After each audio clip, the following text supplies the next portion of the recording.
So good morning friends, welcome to my channel Edward Wings. And आज की video में हम जो हैं इंडियन हिस्ट्री के जो हैं 20 मोस्ट इम्पॉर्टेंट क्वेश्चन जो हैं उसको डिस्कस करेंगे। एंड ये आपका प्रैक्टिस सेट 1 रहने वाला है।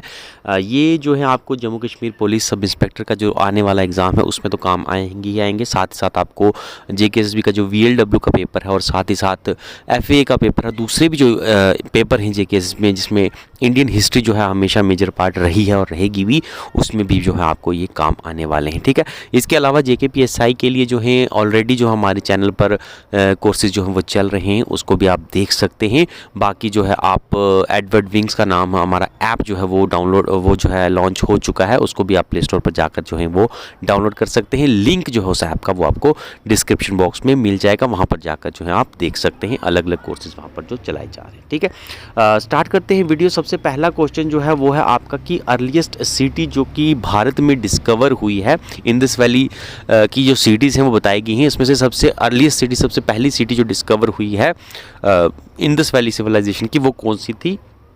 तो वो थी आपकी हड़प्पा। ठीक है, तो हड़प्पा जो है ये पहली जो है सिटी थी जो कि इंडिया में डिस्कवर हुई थी, जब इंडिया जो था वो यूनाइटेड था। आज तो पाकिस्तान में है, कोई इसमें डाउट नहीं है, लेकिन जब डिस्कवर हुई थी तब भारत जो था वो अखंड भारत था, एक भारत था। तब पहली सिटी जो डिस्कवर हुई थी वो आपकी हड़प्पन हुई थी, 1921 में हुई थी और रवि रिवर के किनारे है। ये चीज़ें जो हैं ये एक्स्ट्रा में याद रखिएगा। ठीक है, उसके बाद दूसरा क्वेश्चन है कि इंडस वैली या हड़प्पन सिविलाइजेशन जो है वो दूसरी सिविलाइजेशन जो कि उस टाइम चल रही थी, चाहे वो इजिप्ट सिविलाइजेशन हो, मेसोपोटामिया सिविलाइजेशन हो, उनमें से अलग कैसी थी अगर उन सब में से देखा जाए तो वो जो है दूसरी सिविलाइजेशन जो उस टाइम की थी उनसे अलग थी, क्योंकि यहाँ पर अंडरग्राउंड ड्राइनेज सिस्टम जो है आपको वो हड़प्पन सिविलाइजेशन में मिलता था, जो कि बाकी जो उस टाइम की जो सिविलाइजेशन थी, चाहे वो मेसोपोटामिया हो चाहे इजिप्ट सिविलाइजेशन हो, उसमें जो है अंडरग्राउंड सिस्टम जो है उस वक्त नहीं मिलता था।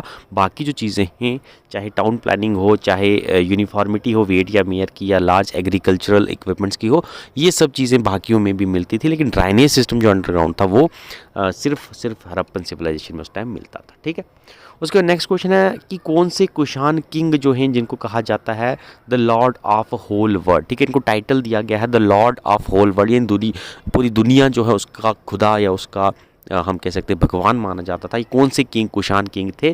तो याद रखिएगा ये थे कैडफाइसिस सेकंड। ठीक है, तो कैडफाइसिस सेकंड जो थे ये कुषाण किंग थे और इनको टाइटल दिया गया था lord of whole world. Okay, next question जो है आपका वो है कि कौन सा मेटल है जो कि इंडस वैली सिविलाइजेशन में डिस्कवर नहीं हुआ था या उस सिविलाइजेशन से बिलोंग नहीं करता उस वक्त की सिविलाइजेशन से? तो आपका आयरन जो था ये इंडस वैली सिविलाइजेशन में नहीं पाया जाता था। बाकी जो है ये आपको बाकी जो है इंडस वैली सिविलाइजेशन में ये मिलते थे। ठीक है, तो आयरन जो है ये बाद में डिस्कवर हुआ, तो ये इंडस वैली सिविलाइजेशन के टाइम नहीं था। ठीक है, नेक्स्ट क्वेश्चन जो है कि संगम एज जो है ये आपने सुना ही होगा संगम एज के बारे में, तो कहाँ से रिलेटेड है, किस चीज़ के साथ जुड़ी है, कौन से एरिया के साथ जुड़ी है, कौन से डिस्ट्रिक्ट के साथ जुड़ी है? तो संगम एज वो एरा था जो कि तमिलनाडु में जो है वो चलता था। ठीक है, तो तमिलनाडु में था संगम एज, तमिलनाडु से जुड़ी है। नेक्स्ट क्वेश्चन है कि कौन सी इंस्क्रिप्शन है जो कि चालुक्य किंग जो है पुलकेशिन सेकंड के साथ जुड़ी हुई है? कौन सी इनमें से इंस्क्रिप्शन है जो कि पुलकेशिन सेकंड के साथ जुड़ी है, जो कि एक चालुक्यन किंग थे? ठीक है, तो ये आईहोल इंस्क्रिप्शन है। आईहोल इंस्क्रिप्शन कहाँ पर है? तो ये कर्नाटका में है। तो कर्नाटका की आईहोल इंस्क्रिप्शन जो है ये पुलकेशिन सेकंड से जुड़ी है, जो कि चालुक्यन किंग्स थे। ठीक है, नेक्स्ट क्वेश्चन है कि बुद्धिज़्म जो है नेपाल में जो है वो किसने इंट्रोड्यूस किया? ठीक है, श्रीलंका में तो आपने सुना ही होगा, श्रीलंका में इंट्रोड्यूस किया, आप सब कुछ जानते होंगे। नेपाल में बुद्धिज़्म किसने इंट्रोड्यूस किया? तो बिल्कुल हमारे ग्रेट किंग अशोका। ठीक है, अशोका जो थे इन्होंने जो है नेपाल में बुद्धिज़्म को इंट्रोड्यूस किया था।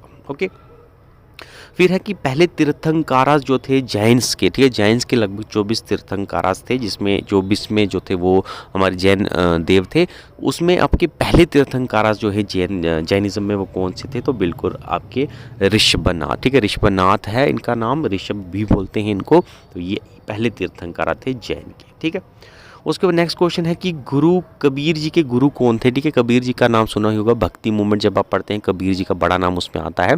तो कबीर जी के गुरु जो हैं वो कौन थे? तो कबीर जी के गुरु जो थे वो थे रामानंदा। ठीक है, रामानंदा के गुरु थे रामानुजा। ठीक है, और ये थे कबीर के गुरु जो थे वो थे रामानंदा। ओके, नेक्स्ट क्वेश्चन है कि अर्लीस्ट सूफी ऑर्डर जो कि भारत में आया, ठीक है, सूफीज़म जो है बाहर से इंडिया में इंट्रोड्यूस हुआ, आपको पता ही है। तो अलग अलग इसके जो हैं वो ऑर्डर हैं, चिश्ती है, कादरी है, ये आप पढ़ते होंगे, नक्शबंदी है। इसमें सबसे पहले भारत में कौन सा जो है वो ऑर्डर भारत में इंट्रोड्यूस हुआ, या सबसे पहले कौन सा ऑर्डर यहाँ पर आया? तो सबसे पहला जो भारत में ऑर्डर आने वाला था वो था चिश्ती, ठीक है, चिश्ती सबसे पहले आया था, बाद में धीरे धीरे करके फिर सारे भी आए थे, ठीक है। उसके बाद बैटल ऑफ पानीपत जो कि 1526 में हुई थी, ये एक चीज़ तो यही याद रखने वाली होगी, बैटल ऑफ पानीपत कब कहाँ हुई थी? फर्स्ट बैटल ऑफ पानीपत की बात हो रही है, ठीक है, first battle of Panipat. First battle of Panipat 1926 में हुई, और ये बाबर और किसके बीच में हुई है? तो ये बाबर की हुई थी इब्राहिम लोदी के साथ, ठीक है, इब्राहिम लोदी और बाबर के बीच में हुई थी फर्स्ट बैटल ऑफ पानीपत 1526 में, जिसमें बाबर जो है वो जीत गए थे, ठीक है। उसके बाद नेक्स्ट क्वेश्चन है कि कौन सी बैटल जो है, जो कि विजयनगर किंगडम, विजयनगर एम्पायर का नाम तो सुना ही होगा आपने, विजयनगर एम्पायर के डाउनफॉल का कारण जो है वो कौन सी बैटल बनी, यानी कौन सी लड़ाई के बाद जो है विजयनगर किंगडम जो है सबसे डूब गया? तो ये थी आपकी बैटल ऑफ तलीकोटा, ठीक है, बैटल ऑफ तलीकोटा जो है उसके बाद विजयनगर किंगडम जो है वो डाउन हो गया, क्योंकि इसमें बहुत बड़ी बुरी हार जो है इसकी विजयनगर किंगडम की हुई थी, ठीक है। नेक्स्ट क्वेश्चन है इब्न बतूता जो है ये भारत में आए तब किसका रीन चल रहा था, ठीक है, यानी किसका राज चल रहा था? इब्न बतूता जब आए थे तो तब राज चल रहा था आपके मोहम्मद बिन तुगलक का, ठीक है, तुगलक डायनेस्टी में आए थे, और मोहम्मद बिन तुगलक जो है उस टाइम राजा थे जब इब्न बतूता आए थे, ठीक है। इब्न बतूता कहाँ के थे? तो ये मोरक्कोन ट्रैवलर थे, ये भी याद रखिएगा, ये भी क्वेश्चन आता रहता है, ठीक है। उसके बाद नेक्स्ट क्वेश्चन है महर्षि दयानंद सरस्वती, ठीक है, दयानंद सरस्वती, महर्षि दयानंद सरस्वती जो कि रिलीजियस स्कॉलर थे, उन्होंने कौन सा समाज बनाया था, ठीक है। आपको पता है बड़े बड़े ब्रह्मो समाज था, अलग अलग तरह के समाज थे तब, तो कौन सा समाज जो है वो दयानंद सरस्वती जी के द्वारा बनाया गया था? तो वो था आर्य समाज, ठीक है। आज भी आर्य समाज की काफ़ी सारी विंग्स जो है एग्जिस्ट करती हैं। उसके बाद है कौन सा ब्रिटिश ऑफिशियल था जिसने झांसी में जो है रिवॉल्ट जो है 1857 का, ठीक है, 1857 का रिवॉल्ट सॉरी 1857 का रिवॉल्ट झांसी में जो है ये किसने सप्रेस किया था? कौन से ब्रिटिश ऑफिशियल ने? तो वो थे आपके ह्यूग रोज, ठीक है, ह्यूग रोज ने झांसी में जो है इसको सप्रेस किया था। नेक्स्ट क्वेश्चन है कि पहले गवर्नर जनरल भारत के कौन से थे? पहले गवर्नर जनरल जो थे भारत के वो थे वैरन हेस्टिंग, याद रखिएगा, वैरन हेस्टिंग 1873, ओके, ऐसा कुछ डेट है 1773 है, सॉरी, ठीक है, 1773 पहले जो गवर्नर जनरल भारत के वैरन हेस्टिंग, ठीक है।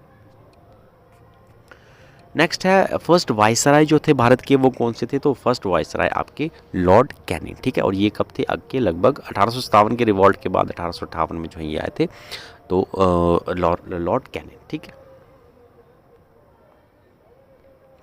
उसके बाद by the act of 1858 India was govern by, ठीक है, 1858 का जो एक्ट आया था 1857 के रिवॉल्ट के बाद एक एक्ट आया ब्रिटिश गवर्नमेंट की तरफ से, तो उसमें क्या ऑर्डर आया कि अब भारत पर जो है वो कौन राज करेगा, यानी किसकी अथॉरिटी के अंदर भारत जो है वो चलेगा? तो वो था ब्रिटिश क्राउन, ठीक है, ब्रिटिश क्राउन के नाम पर चलेगा। पहले जो है वो कंपनी के नाम पे चलता था, उस 1858 में जो है ये कहा गया कि ये अब ब्रिटिश क्राउन के नाम पे चलेगा। अब कहते हैं कि गांधी जी की एब्सेंस में, यानी गांधी जब अरेस्ट हो गए, जब क्विट इंडिया मूवमेंट चल रही थी, तो आपको पता है जल्दी जल्दी से सब लीडर्स को अरेस्ट कर दिया गया, महात्मा गांधी को भी अरेस्ट कर दिया गया था रातों रात।